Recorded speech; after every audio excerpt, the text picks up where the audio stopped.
পরিবর্তনের মাধ্যমে যে অভীষ্ট, সেই অভীষ্ট অর্জনের যাত্রা শুরু হয়েছে।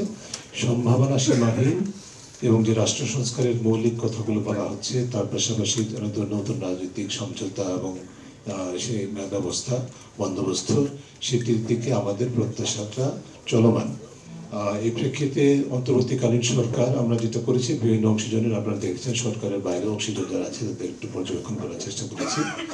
সরকারের পক্ষ থেকে যে বিষয়গুলো অত্যন্ত ইতিবাচকভাবে আমরা অল্প সময়ের মধ্যে বিশাল জঞ্জালের উপর জঞ্জাল থেকে যে অপসারণের মাধ্যমে নতুন বাংলাদেশ গড়ার, বাংলাদেশ 2.0 গঠনের যে স্বপ্ন, সেটি যে বিশাল কঠিন চ্যালেঞ্জিং, সেটি বিবেচনায় রেখেও আমরা যেটা বলতে পারি যে অনেক প্রতিকূলতা সত্ত্বেও, জটিলতা সত্ত্বেও, অনেক ক্ষেত্রে বলে যে গগনচুম্বী চ্যালেঞ্জ সত্ত্বেও অন্তর্বর্তীকালীন সরকার অত্যন্ত গুরুত্বপূর্ণ অনেকগুলো কাজ করেছে, যেটি বিস্তারিত বর্ণনা আমাদের প্রতিবেদনে আছে। আমি শুধু কয়েকটি মাইলস্টোনের কথা যদি বলি আপনাদেরকে, যেমন আমরা যেটা দেখেছি যে কর্তৃত্ববাদী সরকারের যে গণহত্যার যে কর্মকাণ্ড হয়েছে সংগঠিত হয়েছে তাদের হাতে, সেটার বিচার প্রক্রিয়া শুরু হয়েছে, যেটা অন্যতম প্রাধান্যের ক্ষেত্র ছিল, সেটা শুরু হয়েছে।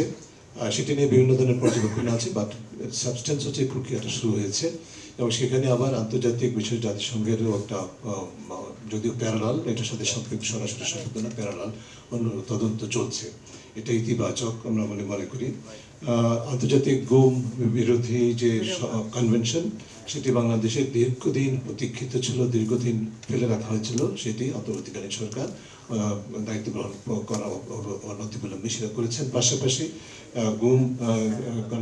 কর্তৃত্ববাদী সরকারের সময় গুমের শিকার ব্যক্তিদের ন্যায় বিচার নিশ্চিতে একটা বিশেষ কমিশন গঠন করা হয়েছে। এটা অত্যন্ত গুরুত্বপূর্ণ বিষয় বলে আমরা মনে করি।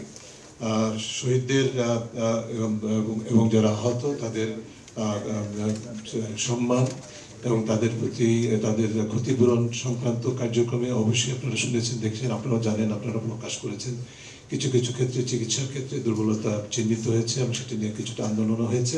তা সত্ত্বেও সক্ষমতার ভিতরে যতখানি সম্ভব আমরা মনে করি যে উদ্যোগ আছে, সদিচ্ছা আছে, সেটা নিয়ে কোনো প্রশ্নই হয়তো বা সমন্বয়হীনতা আছে।